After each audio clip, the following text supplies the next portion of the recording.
Welcome to the Jamie Kennedy Show. That's right. Hate to break it to you, Ep 247. That's right. We got a new studio here. It's not completed yet, but I don't know if you can tell, but it's going to be dope. It's already looking very dope. This whole studio was a bedroom less than 12 hours ago. Shout out Kyle Francis Norris. That's right. KFN. Follow him on the Instagram, who just slowly and methodically just started building it out. As always, there's a lot going on. I'm so pumped. I moved into this house. I just got in here a week ago. This will be its own standalone studio. That's right. This whole house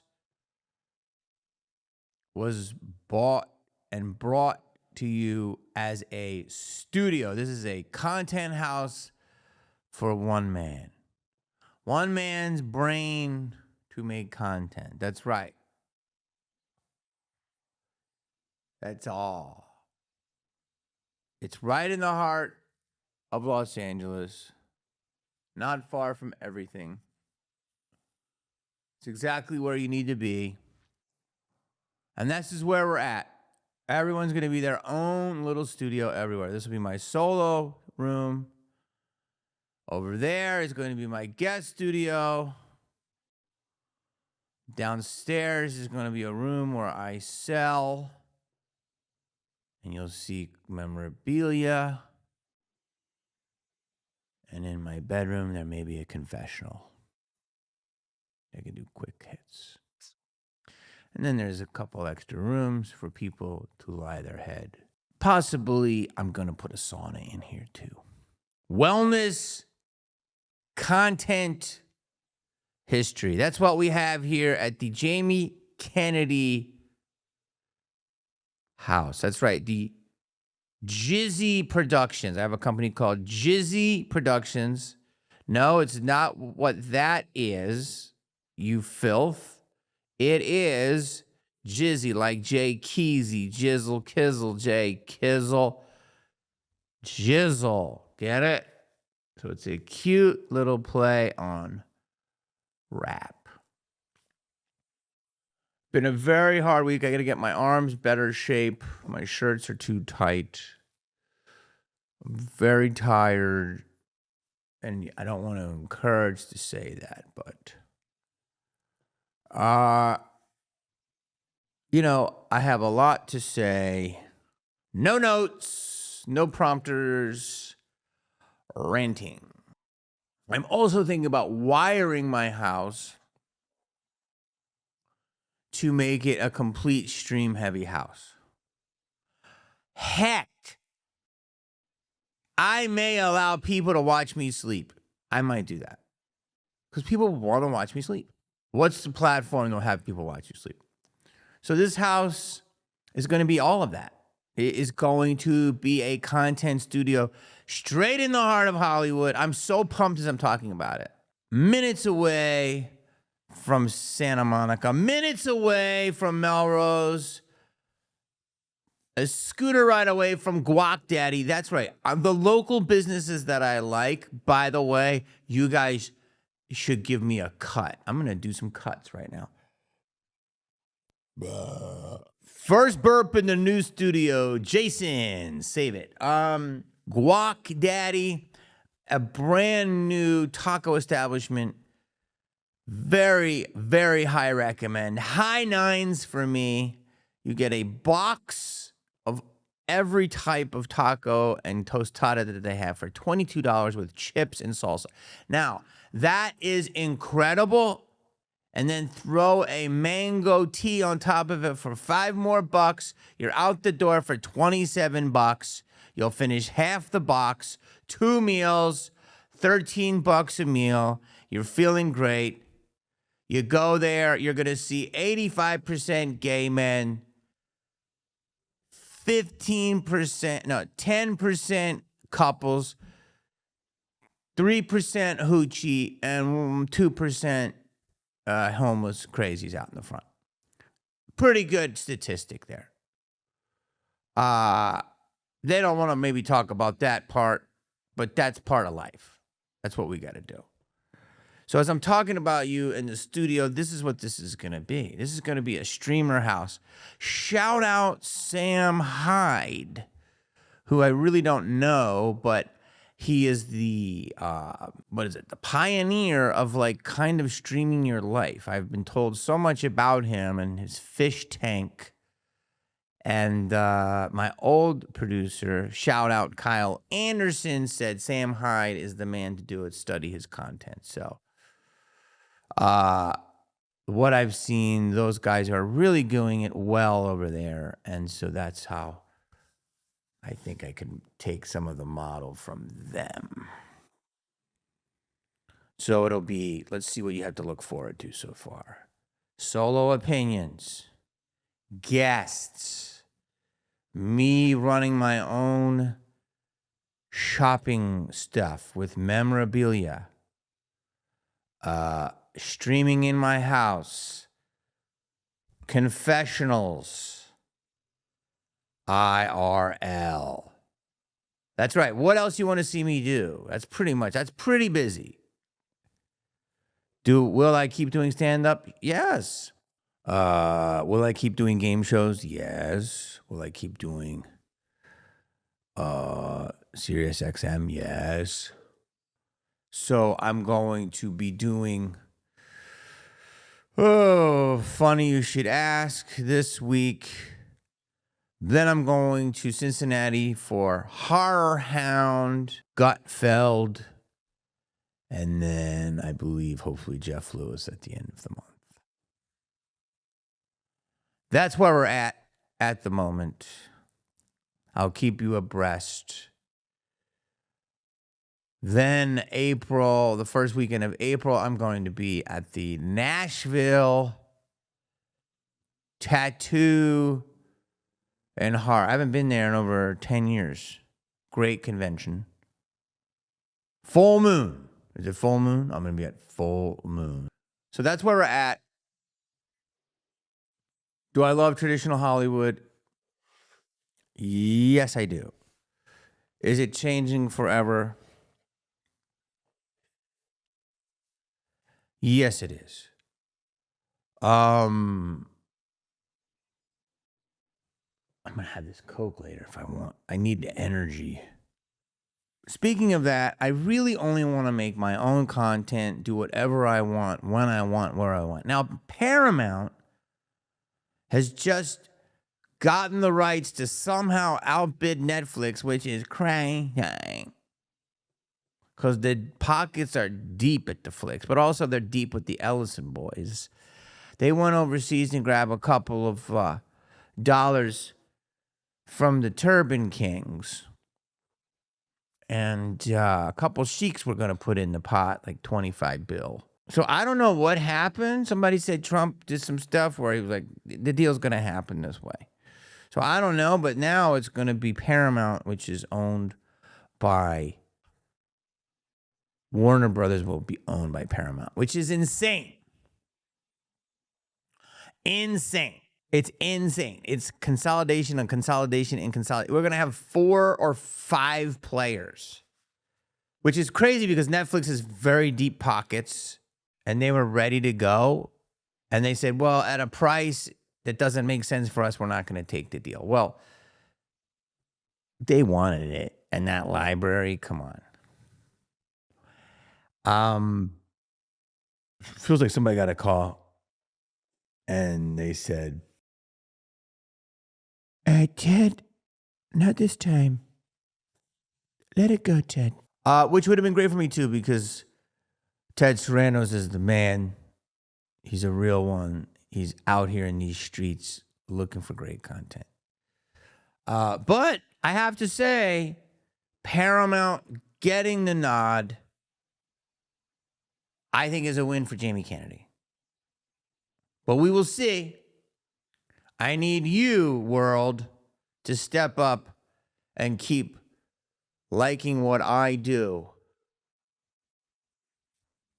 I'm not asking you for money. I'm not asking for anything. I'm just asking for, just watch the stuff. Give me some views. Because then eventually that Hollywood goes, ooh, he's making views. But here's why. Paramount owns the rights to the Jamie Kennedy Experiment. And Warner Brothers owns the right to distribute it. IP, Paramount, distribution, Warner Brothers. Now, peanut butter and chocolate. And what do you get? Reese's! That's right. They are now Reese's. So, that's good for me. Paramount now pretty much just owns Scream. I've been dead for over 25 years. But I know it's leased to them from Lantern Capital, who owns the actual IP, but Paramount's pretty much claiming it. Bing! Malibu, Jamie Kennedy Experiment, will now be at Paramount. Bing! Son of the Mask, Mask 3 will be at Paramount. Keep going? I'll keep going. Ghost Whisperer, I think is at Paramount. Yeah, CBS, Paramount. My old O-Sit show, Paramount. Tremors, not Paramount. That's it. Those are my big legacy plays there. You've got Paramount, which is crazy, which owns Warner's and all that. Here's who you got. Just so you know, so you get references, and I might just rant for 2 hours. Just so you understand. It used to be you get an audition, okay? Let's say 1999. You'd go, you get a Starbucks, you'd sip it all down, the Frappuccino. Be all hype. Drink a shot. And you would go to all the way to the west side by like the Lantern, it's called Lantana Studios in Santa Monica. And you'd audition for Jiggly. You know that? Remember that movie with Ben Affleck, J-Lo? I read for that for like 3 times as the special needs kid. And then afterwards, you'd come back on the way back and go to Disney and read for like Meet the Deedles, Hervey the Love Bug, the Love Movie with Ashton Kutcher, Dude, Where's My Car? You would read for all this stuff.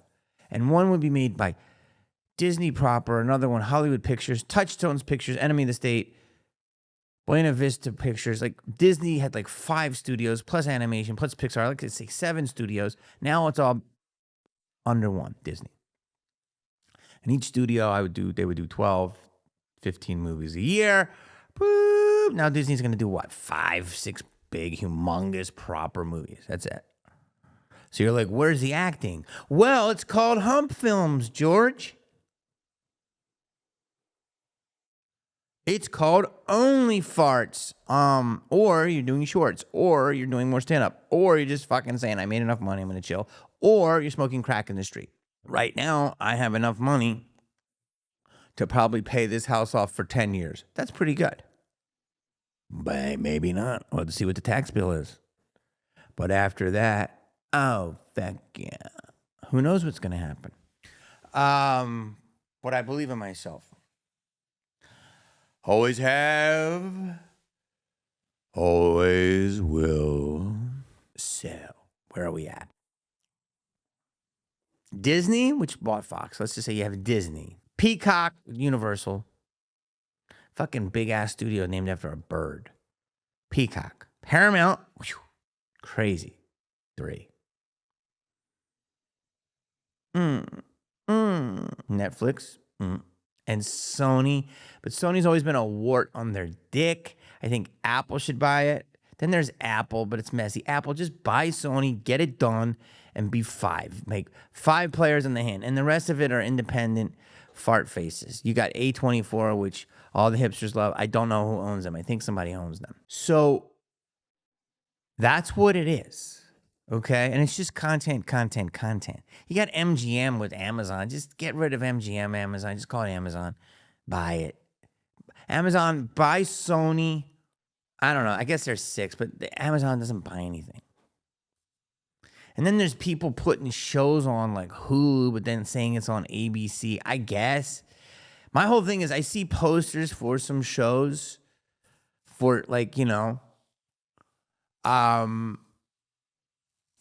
seems like Hulu, ABC is working besides the actual big shows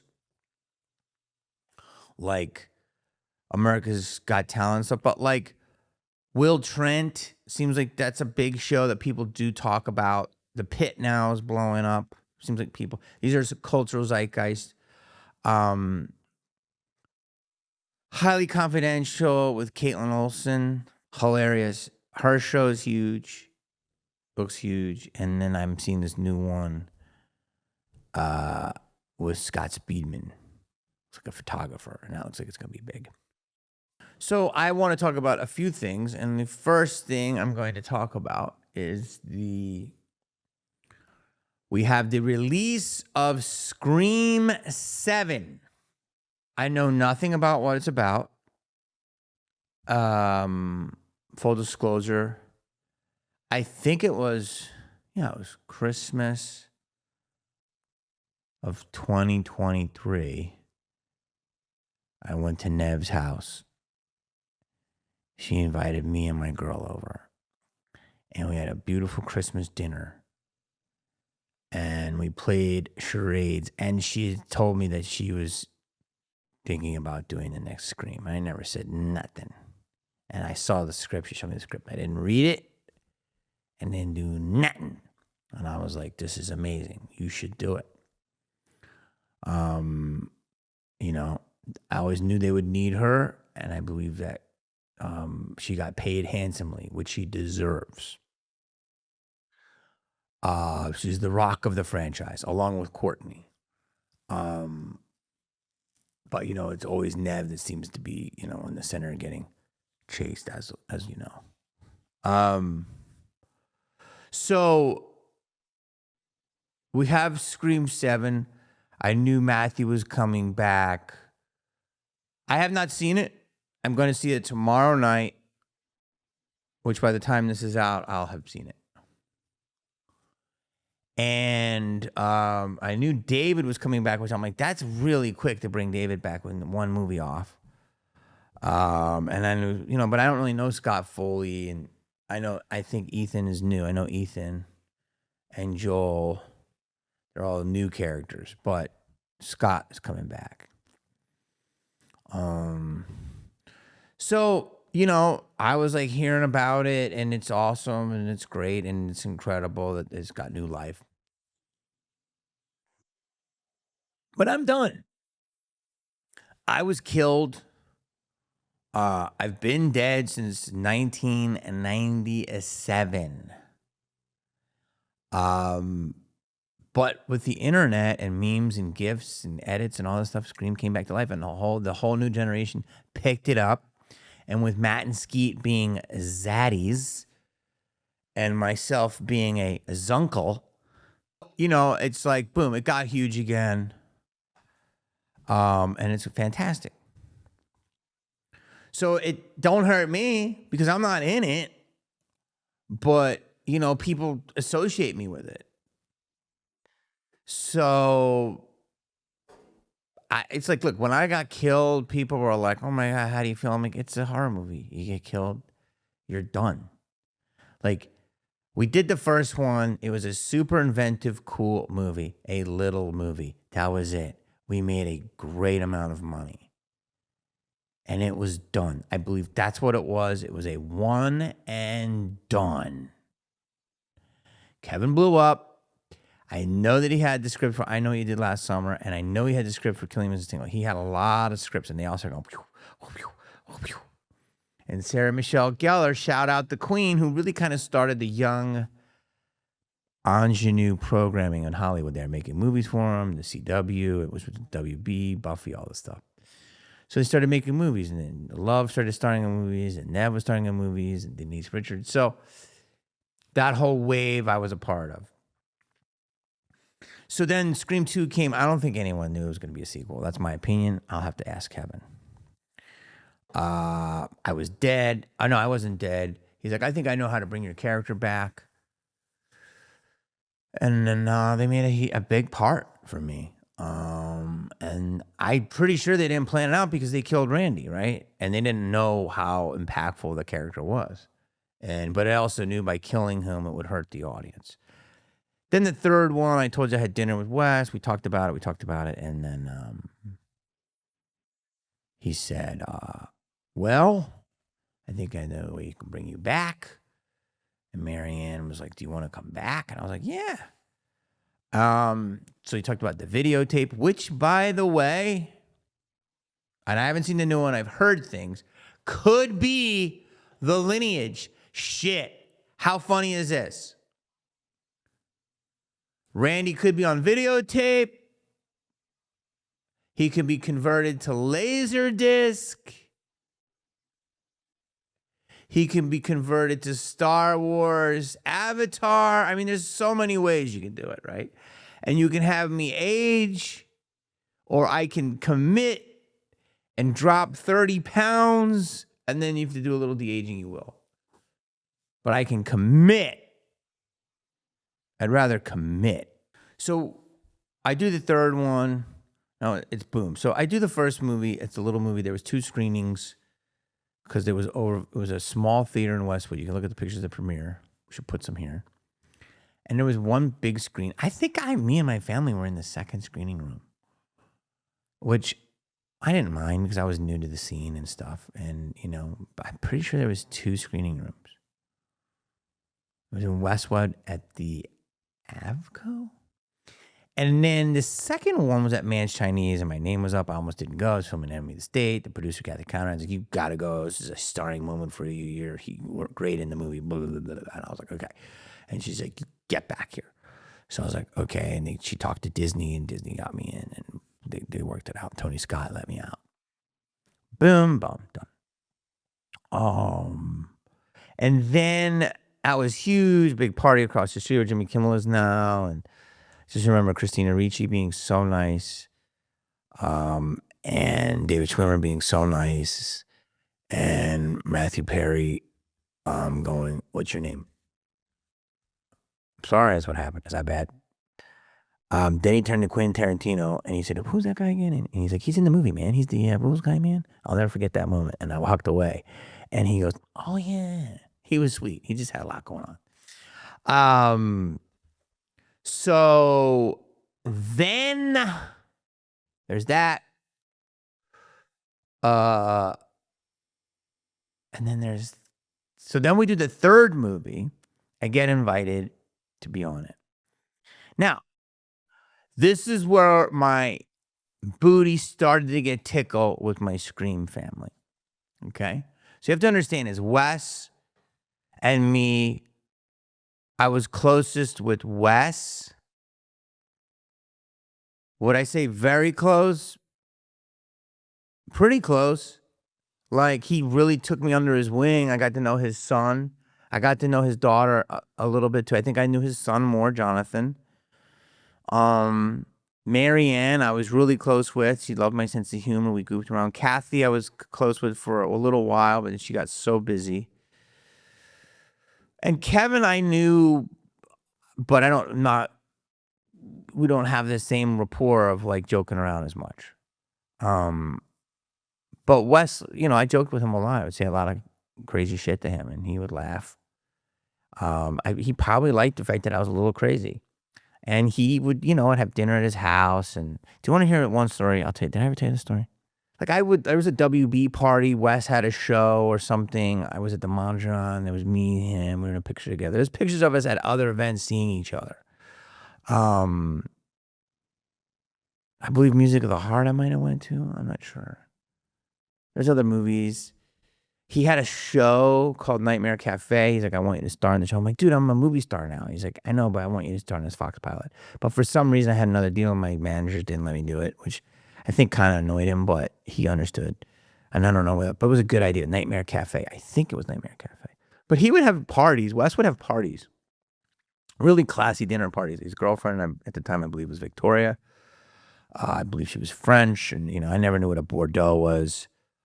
All of this stuff. And I'm going to get back to the booty tickling in a minute of why I get what happened. So just to let you know who he is. This is a story. It's a side note story. And he would invite Robert Englund. He would invite Heather Langenkamp. He would invite me. I think he invited other screen people, but they were so busy. I think me and Earl rolled up a lot together. He had like 4 different movie legacies all at this dinner party one time. Vampire in Brooklyn. So he had Angela Bassett there. And I talked to her, and she's very nice. She's serious. I'm not, there's no way to put it. She's a very serious person. And so years later, I saw her at an ATM in Sherman Oaks by Pete's Coffee. And I was waiting behind her. And I don't care. And I saw her, and I was like, and I said, and I tapped her at an ATM, but it was like 2 PM, and I go, Angela, and I just remember she came and I was like, and I said, oh, hey, my name's Jamie Canny. I met you at a dinner party at Wes's a couple of times, and you were always there, and I just wanted to say hi, and I was like, good to see you, common universe type of thing. And she goes, let me see if I can think. She goes, never tap a black woman at a goddamn ATM. Maybe she didn't say goddamn. Don't you know, never tap a black woman at an ATM in Sherman Oaks at 2 PM.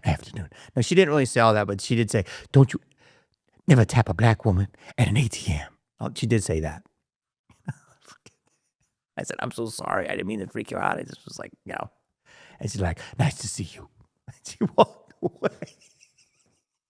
So then I put it in my act because I think it's a funny story. And I talk about, I re-roll. She's serious, even little things like when she has a little son and like the kid's like, hey, Ma, can you pass the salt? What I tell you about the goddamn salt? Your blood pressure go through the roof. Yeah. But anyway, these are the parties he'd have. Now, you can't take yourself too seriously, especially what the fuck is going on in this world right now. You got missiles over here, and you got Epstein files over there. Come on, man. Everything has got to be, those are the serious things, not acting. You can take it seriously, but you can laugh. So, here is where my booty started getting tickled in the Scream world. Is that Scream 3, I get my agents, I'm at CAA, my agent's like, look what I got you for one day. Look what I got you. Now, granted, I'll be full transparency, not like a lot of people. I made $150,000 for Scream 2, which was a lot of money. It was like 5 times or 6 times or 7 times. I think 7 or 8, actually 8 times what I made on the original Scream. But I made so much in residuals. And then I had bumps because I had the same manager as Courtney, and I had bumps of $25,000 each. So I had to hit all these box office milestones, and they're like, hey, Court. And I think every time Courtney hit it, she got $1 million or something, and I would get $25,000. Anyway, they gave me these bumps, and they were so far out. They're like, he's never going to get them. We'll give them to him. And I got every fucking bump because we just kept making money. So I made an extra $100,000. So I was ecstatic. So I think I made $250 off of that movie, which is huge for me, right? Again, I would have did the movie for $5,000. I'm doing that, and on the third one, my agent, it's one day. Wes is like, we'll shoot you in a half a day. We'll shoot over here at Sony or wherever, and he'll be done. Maybe it was over here. I'm not sure.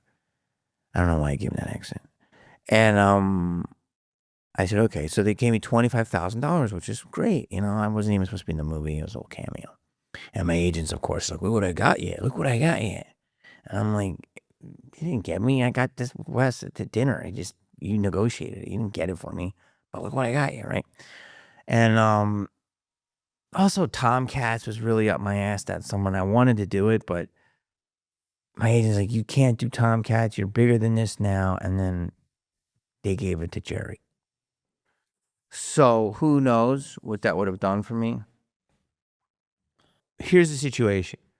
I'm on the set. I'm doing all those things. When I get to this set, It's a lot of our crew, but it is like 96 April, we shot the first one.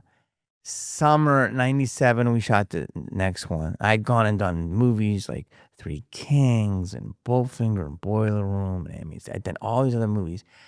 So summer of 99, I think, 'cause that's when we were shooting Scream. I think it came out in 2000, correct?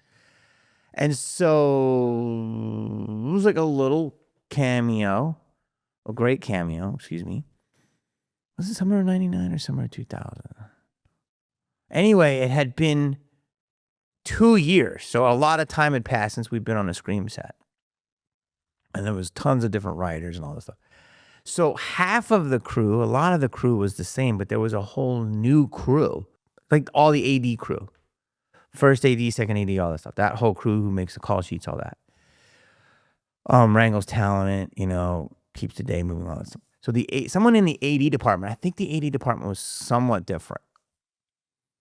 Give me a break. It's like 27 years ago. And so I'm doing the movie. I think I bought my buddy and I said, just hang out. I'm going to do these scenes. And then afterwards, like, we'll go to the club because I'm like, oh, we'll go celebrate tonight and have some sushi and see what's up. But I was really focused. But Wes is also like, you got a lot of lines. So just, memorize them as best you can. If not, put them here and then take your spin on them. Really loose. And we were in a little studio there. And I was just me. This is what I love about Wes. He knew me, man. God, he knew me. Like, Nev and Courtney and David are watching me, but they weren't there. I'm pretty sure they weren't there. I just had my own thing, just saying it to the world. And then when I did my kill scene, it was just me and everyone else wasn't there. It was great. Like, he kind of knew that. It was like Jamie needs his own thing. And he was always so accommodating, just like Baz Luhrmann. I'm sorry. I'm not sorry. Baz Luhrmann really gave me the balls to not be scared to just demand things because he was like, you're an artist. I gotta do his accent right. He said, you're an artist. Don't be scared to ask what you want for. Weird. I was a weird one. Weird impression. So I just can't thank him enough. And then Wes followed right up with it. And David O. Russell followed right after that. He was like, do it again. Try this. Try this. I was encouraged. Tony Scott. I can't do it. Frank Oz. I'm encouraged. Think about who I've worked with. Ben Younger. I'm encouraged by all these guys. That's why I'm so cocky. I work with great people who encourage me to be great. I would have been Boogie Nights too. Paul Thomas Anderson, very encouraging. James L. Brooks, encouraging. And it's like, but also when they didn't get what they wanted, they're like, you got to do this again. It just was great. Nothing was personal. And it was just, so Wes really let me do what I do. And it was awesome. But when I got there, I got the call sheet. I go to my trailer and she's like, okay, yeah, you're, hi, Jamie, I'm blah, blah. In here, we're going to need you in makeup in about 30 minutes. Your wardrobe's in there and blah, blah, blah. I'm like, okay. And I look on the call sheet and I was number 8. And for some reason, 8 was a thing. And 8's a great number, isn't it? So Romeo and Juliet was, I think I was 8. And Scream, I was 8. And I want to say Scream 2, I was 8. Like it was, and I'm like, this is a good co-starring spot for me. I'm under 10, I'm 8. Then 8 was like working for me. I was always 8. And I was building my way up, And I go on the call sheet, and I want to say I'm like 25. That might be wrong. I'll look at it. I know I got it somewhere. Maybe it was 17. I have no idea. But on it, the character said, it said my name, Jamie Kennedy, and it has the character who's what you're playing. But that's first, but I want to save that for the story. So it says Jamie Kennedy, and I looked for the character, and it doesn't say Randy. It doesn't say Randy Meeks. It says Movie Geek. So on the third Scream, after all the success and how it jumped me into Hollywood, my biggest paycheck of all time, my biggest impact on pop culture. Well, now maybe it's the first one, but that Scream 2 was everywhere, and I was all over it. And then since then, I had been in a bunch of movies. I look on the call sheet and it says movie geek. And I'm getting $25,000, which is amazing for 4 hours work, which is amazing. But again, I'm comparing it to other things, you understand? But I was still happy as heck to get. But it said movie geek. And I was like, what? It was just like I was hurried in, I was hurried on the set, and I was hurried to do it, but not with Wes. People wanted to keep the production going. And I get it. But when it said movie geek, that really hurt my fucking heart, man. I was like, what? Movie geek? I wasn't even had my character, the impact, all this. So that really fucking pissed me off. And I was hurt. And this is not Wes, this is not the production, this is not the studio, this is nothing. This is like someone in the department making the schedule. Whatever. They didn't know. They didn't know my history and how I felt. And when you're doing a cameo, that's what's going to happen because it's a smaller part. So anyway, we do it. And this thing now is in the history of legacies. People love it. They quote it all the time. It's crazy. I could do shirts with it. Like they say lines I forget I said. And it's incredible. I'm so happy to do it. So, the first premiere, like I said, is my family. I was just getting started. Second one, I was the belle of the ball. The third premiere, I was like, am I going to go to this? Like, they're like, just come. And I'm like, I guess I'm in it. And they're like, come. My agent's like, just go. And the studio's like, you just get on the carpet, So I was like, okay. And I'd gone to The Matrix and James Bond, and I never even got dressed up. I didn't realize the power of premieres. And I was like, whatever. Patton Oswalt's wife, I think I brought to James Bond. A little trivia. So I was like, okay, I'll go. And I see video. You can watch video of it. Let's do it. Me on the carpet. I shaved my head. I was looking pretty good. My horn was a little bigger then. I didn't get my horn done. I just got fatter. I got to lose the weight to get the big horn. Because women like a nice horn. And so I'm there and I'm talking about I'm dead. And you can see I'm a little awkward. Only because I'm like, listen, I did it. I was very comfortable being dead. I was very comfortable with my legacy. I was ecstatic. It was done. I didn't think of universe. This is before Marvel universes, all this stuff. We didn't think any. I just thought, I'm done. It's done. It was amazing. This is tape. I'm going to become a comedy star. Then I'm going to do, a Christmas movie and then a summer movie. And I'm going to be making $20 million per. And then I'm going to be producing sitcoms. And I'm going to be living at the top of Bel Air Mountain. And I'm going to be doing, body shots. That's pretty much. And I'll have $100 million in the bank. And that's where I'm at. I was happy. But they just kept asking me, like, would you be part of this? I'm like, I'm dead. Like, it's fine. Obviously, things take different turns in this Hollywood, which you don't know it's happening. The $100 million turned in, about 94 or less. But it's okay. Life is great. So, I'm there, and I do it. It's done. Now, cut to 11 years later, they reboot Scream. I'm like, oh, that's cool. I didn't even think twice about it. I'm dead. I didn't follow the production. I just knew it was in Detroit. I'm like, oh, Detroit's starting to do stuff. Blah, blah, blah. I wasn't even really following it. In 2011, I was doing a Tyler Perry movie, had a really good part, got cut out pretty much. I just come off Ghost Whisperer, and I was promoting another movie called Chasing the Hawk, but it was with Edge, and it's a new name now. Forget it. So I was starring in like WWE studio movies, and fine. I was my own thing. Scream was done, and I was dead.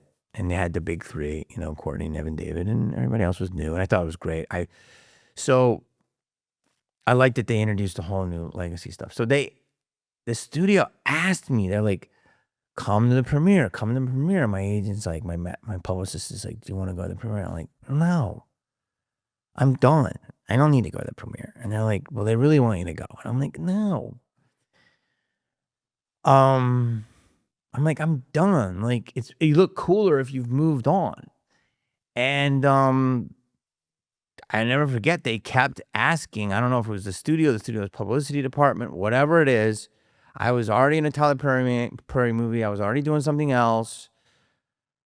And I was my own thing. And I was like, why do I have to go? And they're like, just come.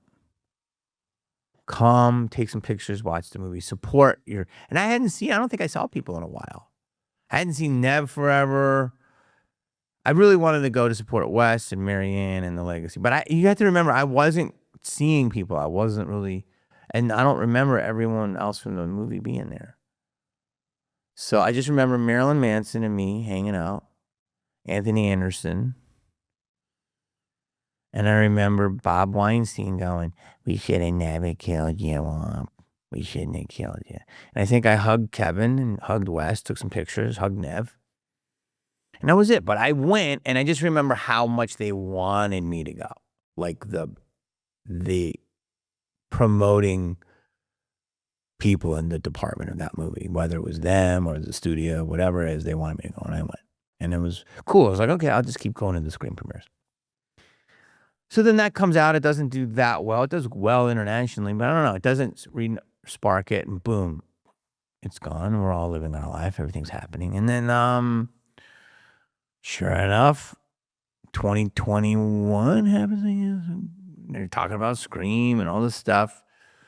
I'm getting emails. I got this beautiful email from the directors and the producer, and they say they're going to bring it back and all this stuff. And will you do this? And I was like, of course. And we pick pictures. And so Alyssa, this is Alyssa my little girlfriend.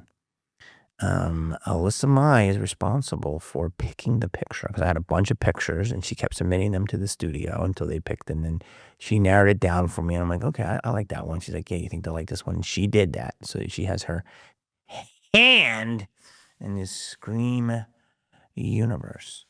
So I ended up doing it. It was during COVID. I ended up doing a VO from my fucking basement on like this setup, and the directors were great. They're like, can we do this? And then they put Easter eggs in. It was awesome. And I was moving. I had COVID. I was moving. I was just coming out of my COVID hysteria from being a masked bitch to having COVID really bad and then going, fuck it. And then I sold my house. And I was just sick, weak, tired, fucking, we're coming out of that. And I was like, oh. So the directors and the producers were like, come to the premiere. But it was like, I think a littler premiere. I think it was in, like in a smaller theater, and it was like, COVID carpet. Remember that whole thing? And I was like, I'm got so much going on. I have to stop and make sure I'm not sick and dress up. And we were all in that frame, remember? So I was like, I can't go. But it felt like it wasn't like, a normal thing, and it was okay not to go.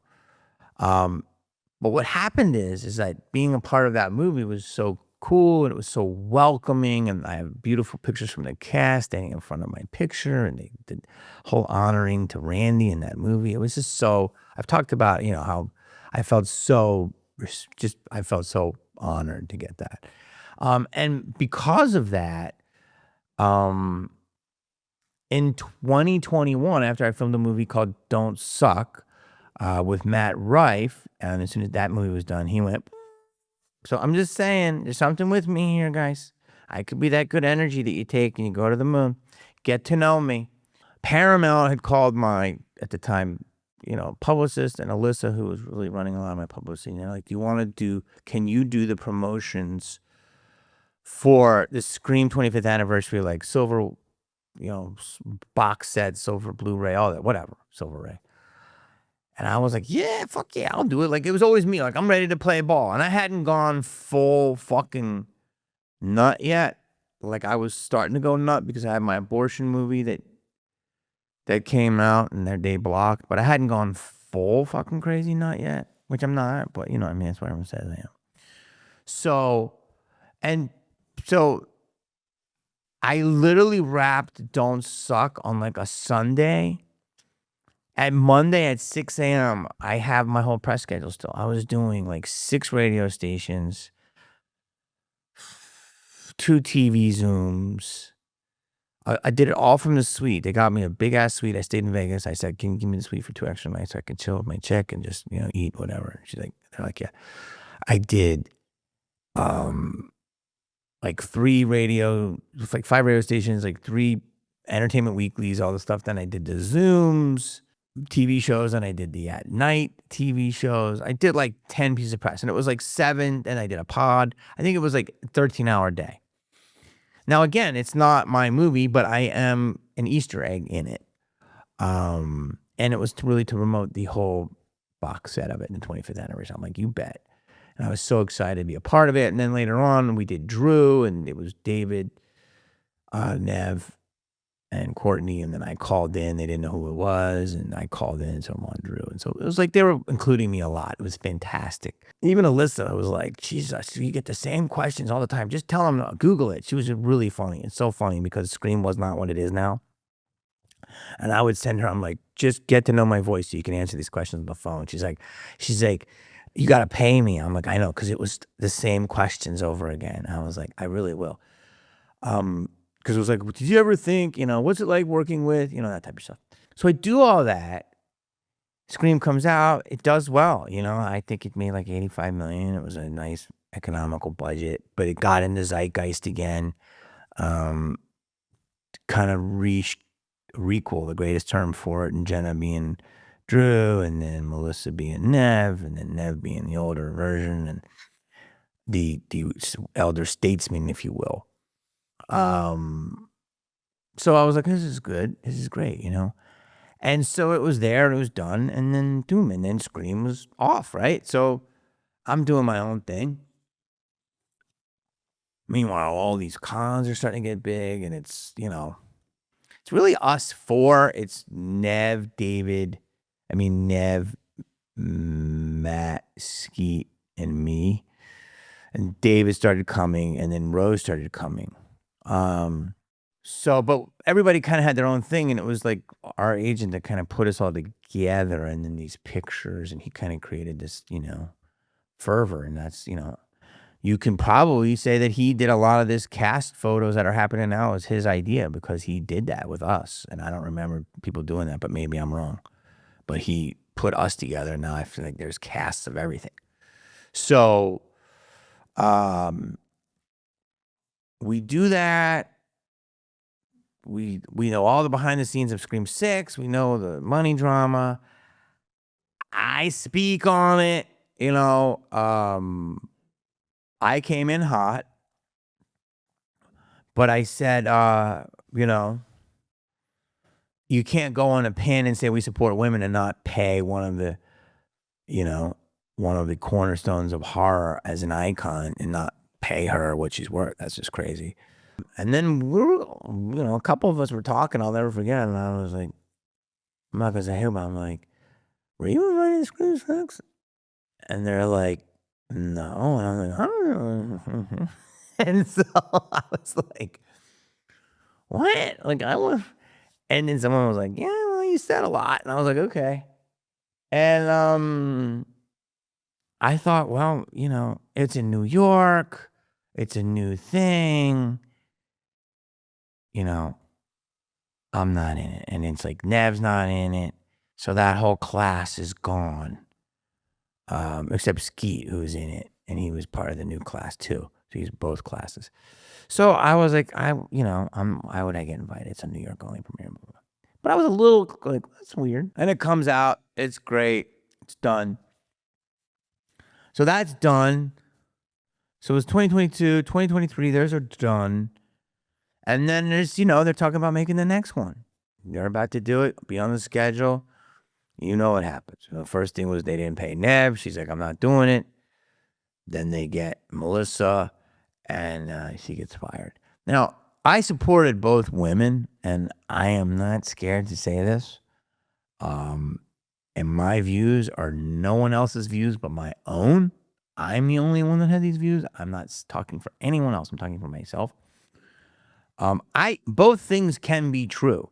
I can support Nev Campbell in wanting her to get paid, which she should and she did finally. And I can support Melissa for allowing her opinions to be heard. And all of it can exist in the same thing. It's just a matter of, how do you put it together creatively? So both of those can be true. I am an admirer of both women. But I think, pay people what they're worth. And I think free speech is, one of the biggest the freest thing, the most important thing in our world right now. So, and if that gets me in trouble or I'm not part of anything, then so be it. I would rather be the ability to say that is more important to me being a part of something that may monitor that. And I don't want to say that. And I love Scream. I love it. But I don't think you should have speech muffled. That's my opinion. People have opinion. Jane Fonda's been out here for 87 years saying all types of shit. Can we just be honest? By the way, looking incredible. Jane Fonda has done a lot of things that are anti-American. Come on, man. Come on. But she's saying this stuff, and she's an icon, and she's amazing, and she's sexy, and she's smart. But she does live in a bubble, and has her whole life, she's born of iconic blood, been iconic herself, and stays iconic. Her home is literally Beverly Hills, Bel Air for her whole life. So she's fantastic, but she's said some very intense things against our own country that would yet makes us free. Now, is everything our government do? No, our government's fucking dirtier than dirt. But they're also, we still have rights. We're allowed to do things in this country that you just aren't allowed to do in a lot of other places. So if you don't think we're free enough, I encourage you to go to the Congo or the Eastern Bloc or somewhere deep in the jungles of South America. I encourage you to go there. And I will say this right now. There was an agent that did it at CAA. Tom Cruise had to step in. It's a very well-known story. I don't care if people get mad at me. He protected the agent and told the agency, you have to hire her. She's my agent. She's amazing. But they were going to let her go. That's just known. Okay? If that gets me in trouble with Hollywood, then you have to wonder why. I should be able to say these things, and we should check. We're all together in this, man.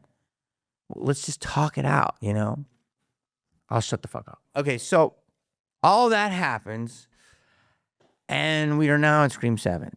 And I'm like, people are coming back. People are coming back. People are coming back. I'm like, at this point, this shit might be personal. But I'm like, you know what? Kevin always said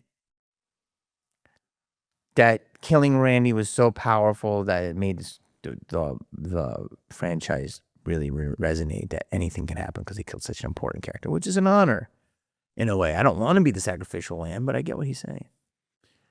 And again, I'm not going to say anything, but Alyssa has her nose in all this shit. I'm not going to tell you how, but cut to Scream 7 premiere. People are all asking me, why weren't you there? Okay. Here's the simplest answer. I wasn't invited. Quite frankly, I didn't even know when it was. I learned 2 days before that was that night. It looked like it was a different type of premiere because it was on the lot, and it was, kind of like a controlled environment, and, it was cool. It was all the soundstage and stuff. But there was some iconic pictures there and groupings. Now, from the original movie, if you want to count the main characters, I wasn't there. Rose wasn't there. Drew wasn't there. I don't believe Earl, W. Earl Brown was there. And I don't believe Liev was there. And that's okay, but, everybody else who was there was invited. And they're part of the movie. I'm not in the movie. So I didn't really think too much about it until people were like, why weren't you there? And Alyssa's like, you gotta go. You gotta go. And I'm like, I wasn't invited. Now, could I have called and told people to get me a ticket? Sure. Would they have gotten it? I think I could have worked a ticket. But then people were showing me these pictures of all those guys, and I was a little bit like, got a little fucking emo on that one. I was like, damn, like what? But in a weird way, it made me stronger. It made me stronger because people were like, where are you? Why aren't you here? Where's Rose? So, it kind of, when you're not there, people wonder where you are, and it kind of like makes people go, they think about you. But again, I wasn't in the movie. I don't think it's because sometimes I say too much. Maybe it could be, but I just don't think I was in the movie. But here's where it happened. Are you ready? The whole point of this whole video is I wouldn't have thought anything of it because I'm not in the movie. I died a long time ago. But again, so you remember all the history I had, the call sheet, okay. Did push for me to go to Scream 4, fine. The fifth one doing all the press. I don't remember anyone else doing this press for the release of the box set. The invite to the premiere. The sixth one, but it's in New York, and there was the fight with the originals and all this stuff. But this one had a lot of originals in. Again, I'm not in it. Here's where it got funky, is that I saw a lot of, and I cannot stand this term. I don't want to say this term.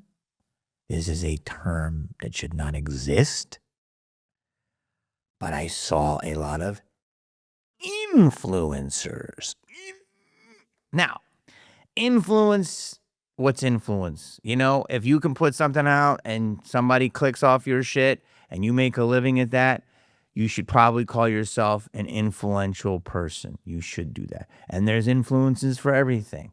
And the horror community now, I've guessed for a little while, has had influencers, just like the cooking community, the sweat sock community. Like, there's influencers for everything. So I'm being an old man going, what influencer? Like, just do the thing. Don't influence it. But you know what? There's cosplayers that are humongous, and they're just recreating people from iconic roles, and they do it. And some are sexy, some are funny, whatever. Like, here's a great one. That girl, Lorena, I think Parker. I follow her. She's almost 3 million. She's an amazing cosplayer, but she's a stunt woman. She's a dancer. She's just not somebody in a costume, and she's super talented. I don't know enough about her, maybe because she can sing and act too, but she's insane, like fucking incredible talent. So I'm like, that's an influential person. I get it. So there was a ton of influencers there, and I didn't like really look at them, but I just saw all of this Scream content coming at me, and I wasn't even searching it. So my phone loves Ghostface. And so I was seeing all this, and I was like, whoa, okay, wait a minute, this person, and the cast is huge now, and I get it, it's the new way, the new medium. They don't even need the push of influencers. And there are some very influential people in the horror community. Let's be honest about that. Because Scream, people, just the appetite for it was so huge. But I was like, well, that's it's a little weird that it's weird that if you invite an influencer, that you don't first say, let's just get the core cast here. They should always have an open door policy. I'm not mad. I'm not bitter. I was a little confused only because people kept showing me pictures of like, why weren't you there? Why weren't you there? I'm like, I wasn't invited. Now, the thing is, this wasn't a screening for influencers. The influencers were at the big event, which is amazing. Good for them. So my whole thing is, well, they could say, well, Jamie, you don't have enough influence. So the thing is, though, I think if you're in the movie, you should always be afforded some sort of invitation, right? It's just respectful, and I think I've laid the groundwork for sure, partially. But also, I almost have 1 million people on Facebook now. I'm becoming my own influential thing. I almost have 500,000 Instagram followers. Rose has over 1 million. You know, Drew's got 20 million, but I'm sure Drew could have won if she really wanted to. So now the legacy people are learning about the social media and they're becoming their own voice. And since we're part of the original legacy media, that, you know, when you do catch up to the new generation, they're like, okay, that's an influential person, right? So I was like a little bit like, oh, okay. So I just thought like, and this is a thing that's happening now, like in entertainment, where I can't say this, but make it funny. You get like these younger people that come out of college, which I still feel like that my mindset's like that. I'm not in college, but like youthful. And then they kind of go with what they think is hot, and the original people and the legacies in the studio just hands it off, and then they kind of let these people make the tastemakers. Put it this way, I think if other actors that wanted to go from it really wanted to go, I think they could have got it. I heard it was a very hard ticket. In fact, somebody who told me they could not get a ticket. I really want to say the name, but I don't. Should I say it? I'm going to say it and then on the side. Okay. So my buddy who goes out in the circle with me all the time, Lee Waddell. Now, is he an on-camera talent? No, he is not. He is, but he's in the Ghostface. The original Ghostface first physical kill was Lee Waddell. Okay, you know him. He's been on my pod. He, you know, was first Ghostface of the physicalness of it. Roger's always Ghostface is the voice. So he's in all Scream stuff, and I'll have to check with him, but I'm pretty sure he said he could not get a ticket. Now, again, you don't know his face because he was in the mask, but he's now part of our group and our family. Everyone knows Lee. So I'm pretty sure, told me he could not get a ticket. The first kill on the screen. And a guy now who's not like sitting in like Michigan. He's like in Hollywood. He works all the time. He's always in the concert. If that's true, that's correct. So it's happening. This happens with the comedy clubs.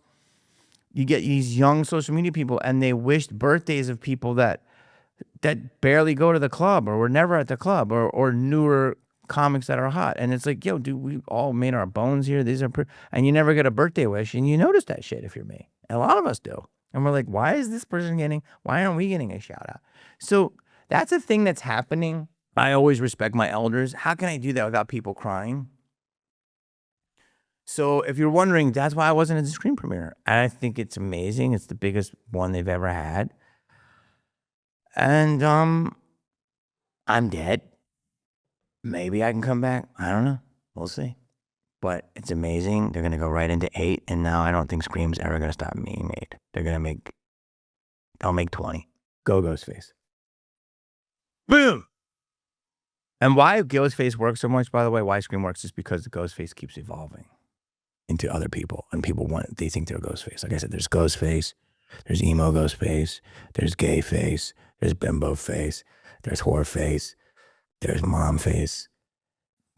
There's all type of face. So I'm just going to say this as an add-on to this pod is that I do a lot of things where you can follow me. And so this is what I want you to tell me. Or this is what I want you to know. I do Funny You Should Ask, which I'm doing pretty regularly now. I do this podcast, which I'm very committed to. That's number 2. I do stand-up dates. I've been sporadically doing them this year. I did a casino. I did Chicago. I did Factory in Vegas. So I'm trying, I got to get my stuff together before I can book a whole tour. That's 3 things. I act. I got movies on Amazon Prime right now. Little movies, Namaka, Poor Little Pines. I got Wingman coming out. I just at the film festival. I do cons. So I'm booked for 6 cons this year. I can't tell you which ones yet.